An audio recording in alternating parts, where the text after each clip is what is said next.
హరిహర వీరమల్ అనే వ్యక్తి 1336లో హరిహర రాయలు బుక్కరాలు అనే వ్యక్తులు 1336 నుంచి 1375 మధ్య కాలంలోనే ఉన్నవాళ్ళు. మరి వాళ్ళకి చార్మినార్కి ఏం సమాధానం చెప్పాల్సిన అవసరం ఉంది. అట్లాగే ఔరంగజేబ్ కు హరిహర వీరమల్కు ఏం సంబంధం? 1650 నుంచి 1707 వరకు పాలించిన ఔరంగజేబ్ కి హరిహర బుక్కరాలకి లేదా హరిహర వీరమల్లకు ఏం సంబంధమో చెప్పాల్సిన అవసరం ఉంది.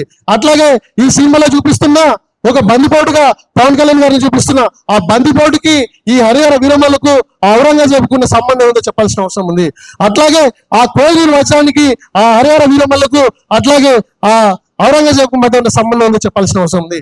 అట్లాగే ఒక బడుగు బలహీన అణగారిన వర్గాలకు చెందిన ఒక బహుజన వీరుడు ప్రజావీరుడు పండుగ సాగిన పాత్రతోటి ఈరోజు పవన్ కళ్యాణ్ పాత్ర చిత్రీకరిస్తూ అందులోని ఒక కల్పిత పాత్ర పేరుతోటి ఈ హరిహర వీరమల్ అనే చిత్రాన్ని తీస్తున్నారు. దానికి దీనికి సంబంధం ఏందో కూడా చెప్పాల్సిన అవసరం ఉంది. కాబట్టి